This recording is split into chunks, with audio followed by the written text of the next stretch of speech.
Hi hello అందరికీ. ఈ కవిత వినండి. ఎంతో దూరం నడిచి ఒంటరిగా ఈ సంకేతానికి వచ్చాను. కానీ ఈ నిశ్శబ్ద నిశీధంలో ఎవరిదో అడుగుల చప్పుడు నా వెనకనే వినిపించింది.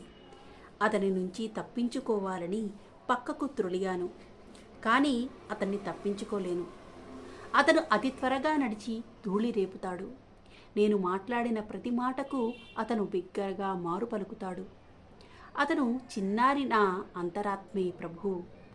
అతను చాలా అల్లరివాడు. అతన్ని తోడుగా తీసుకొని నీ ఇంటి ముందుకు రావాలంటే భయపడతాను. గీతాంజలి నుంచి ఎన్ని చదివినా ఇందాక నేను చెప్తున్నది అది. ఠాగూర్ రాయడం, దాన్ని తెలుగులో మనకి దగ్గరగా రాయడం చలం చేసిన గొప్ప విషయం. దీన్ని నేను ఎప్పుడు గీతాంజలి చదువుతూ ఉంటాను. మొన్న కాకినాడ వెళ్ళినప్పుడు ఈ బుక్ పట్టుకొచ్చా. ఇది కూడా చాలా బాగుంది.